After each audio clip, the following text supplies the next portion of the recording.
नमस्कार दोस्तों, आप सभी का मेरे YouTube चैनल YS क्लासेस पे स्वागत है। तो नंबर सिस्टम में हमने लास्ट टॉपिक जो किया था काउंटिंग ऑफ ज़ीरो की नंबर ऑफ ज़ीरो किया था। उसके बाद अगला जो टॉपिक है वो है फ्रैक्शन, इसे हिंदी में बोलते हैं भिन्न। तो भिन्न कैसे निकालोगे? भिन्न का आपको पता है बटे में जब वैल्यू हो। भिन्न आप कैसे निकालोगे? भिन्न कहते हैं जब बटे में वैल्यू हो। और आपके पास में क्वेश्चन है कि 1/1 गुणा में 2 प्लस 1/2 गुणा में 3 प्लस 1/3 गुणा में 4 प्लस 1/4 गुणा में 5 प्लस 1/5 गुणा में 6। तो इसको कैसे सोल्व करोगे? क्या आप इसको गुणा करके फिर प्लस करोगे? नहीं, ऐसा नहीं करेंगे। हम क्या करेंगे, इनका गैप देखेंगे। क्या गैप सेम है? ठीक है, गैप सेम है। गैप सेम है तो आपको ये चेक करना है कि क्या मैं इसको 1/2 करूँ तो सही बन रहा है। 1/1 और -1/2 करूँ तो मतलब 1 में से 2 गया। क्या 1/2 आ रहा है? ठीक है। अगर मैं इसे लिखूँ 1/2 -1/3 है जी, चीज़ लिख लेना आपको, सही है। फिर अगले को 1/3 -1/4 यही आ रहा है, सेम। क्या 1/12 आ रहा है? 1/12 आ रहा है। Plus 1/4 -1/5 plus 1/5 -1/6। तो आप एक चीज़ देखोगे कि इसके अंदर ये सारी टर्म कट रही हैं और आपके पास जो टर्म बच रही है वो बच रही है फर्स्ट, लास्ट और फर्स्ट। तो हम इसको लिख देंगे 1/-1/6। तो ये हो जाएगा आपका आंसर 5/6। तो डायरेक्टली हम इसको कैसे करेंगे कि आपने इसको चेक किया और चेक करने के बाद आपने सीधा सोल्व किया, क्योंकि बाकी की सारी टर्म कट जाएगी। चाहे ये कितना भी लंबा हो, चाहे 99 तक ही क्यों ना हो, आपका क्वेश्चन हो जाएगा। अगला क्वेश्चन लीजिए।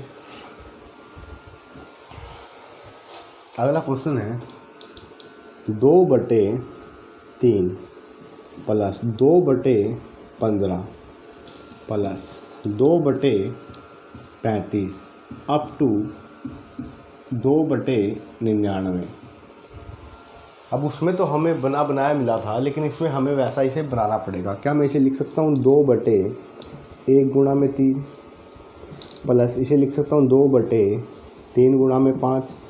आपको ये चीज़ कॉमन रखनी है। प्लस 2/, अब यहाँ पर पहला टर्म 5 आएगा तो 5 को किससे गुणा करेंगे? 35 बने। ऐसे करते करते आपका बनेगा 9 गुणा में 11। अब कई बार हम सोचते हैं कि लास्ट टर्म क्या बनाएं। लास्ट टर्म बिल्कुल आसान है, क्योंकि उससे पहले वाली टर्म आपको दिखाई नहीं दे रही। तो यहाँ से देखिए, एक तो नंबर जो है 5 × 7, तो एक तो नंबर ये सारे के सारे विषम हैं, मल्टीपल, और इनका गैप कितना है? 2 का गैप है। तो यहीं से आपको आइडिया आ जाएगा कि लास्ट टर्म क्या बनेगी। अब क्या मैं इसे 1/1 -1/3 लिख दूँ तो यही बनेगा 2/3, यही बनेगा। प्लस इसे लिखूँ मैं 1/, -1/5। क्या ये 15 बनेगा? 2/15 बन रहा है। इसे मैं लिखूँ 1/5 -1/7, यही बनेगा 2/35। 2/35 है, तो ऐसे ही करके 1/9 -1/11 बनेगा। ठीक है भाई। तो इसमें देखे हुए तो ये सारी टर्म कट जाएगी और इससे पहले वाली टर्म माइनस का 1/9 होगा तो ये भी कटेगी। बचेगा क्या? 1 - 1/11। तो ये आपका कितना आ रहा है? 10/11। तो एक चीज़ और नोट कीजिए कि आप डायरेक्टली इसका आंसर दे सकते हो कि जो लास्ट टर्म है आपकी, जो लास्ट टर्म होती है उसमें से 1 माइनस करके आप आंसर दे सकते हो कि आपका डायरेक्टली आंसर आ गया 10/11। तो हम सीधा कह सकते हैं लास्ट टर्म पिछली बार बची थी 1/6, तो उसमें हमने आंसर निकाला था 5/6। अब की बार बची 1/11, तो इसमें 11 में 1 माइनस किया तो ऊपर वाली टर्म आ गई 10 और नीचे वाली टर्म आ गई आपकी 11। डायरेक्टली आप आंसर इसका दे सकते हो। ठीक है।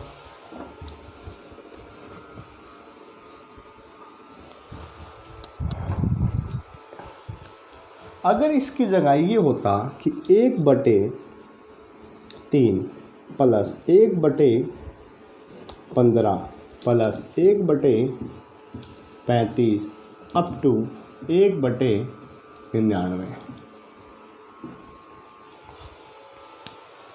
अब समस्या ये है कि अगर हम इसे बना भी दें 1/1 गुणा में 3 प्लस 1/3 गुणा में 5 प्लस 1/5 गुणा में 7 और लास्ट टर्म बनेगी 1/9 गुणा में 11। तो अगर मैं इसको चेक करूं कि 1/1 माइनस 1/3 तो कितना आ रहा है 3 ऊपर 2। तो हमारा जो आंसर आ रहा है वो 2/3 आ रहा है, लेकिन हमें बनाना क्या है 1/3। तो इसके लिए हमें क्या करना होगा, इसके लिए हमें चाहिए कि ऊपर 2 होना चाहिए था। तो मैं 2 से ही गुणा कर दूंगा और 2 से ही भाग कर दूंगा, और जब ये 2 मैं अंदर लेकर जाऊंगा तो ये सारी टर्म ऊपर 2 हो जाएगी। आप तो कई बार आपको क्वेश्चन बनाना भी पड़ेगा कि आपको ये क्वेश्चन अगर पूरी तरह नहीं जा रहा तो आपको चेक करना पड़ेगा कि ये क्वेश्चन सही है गलत है। अब 1/2 और अंदर अभी जैसे हमने पिछला क्वेश्चन किया तो अंदर बचा था हमारा 1/11 और इसे हमने आंसर निकाला था 1/2 गुणा में 10/11। पीछे वाला ही क्वेश्चन है ये, कितना आ गया 5/11 आंसर। तो इसका आंसर आ जाएगा आपका 5/11। तो यहाँ से हम एक चीज़ देख सकते हैं कि जब कभी भी आपका क्वेश्चन ना बने ऐसा, या तो उसे बना लो। अगर आपको बनाने में प्रॉब्लम है तो एक काम कीजिए, एक फॉर्मूला का यूज कीजिए कि 1/d ब्रैकेट 1/1 टर्म माइनस 1/लास्ट टर्म। ठीक है। अब जैसे क्वेश्चन नहीं बन रहा था आपका, तो आपके पास आपने इतना क्वेश्चन तो बना ही दिया इसे कि 1/1 गुणा में 3 प्लस 1/3 गुणा में 5 प्लस 1/5 गुणा में 7 प्लस 1/9 गुणा में 11।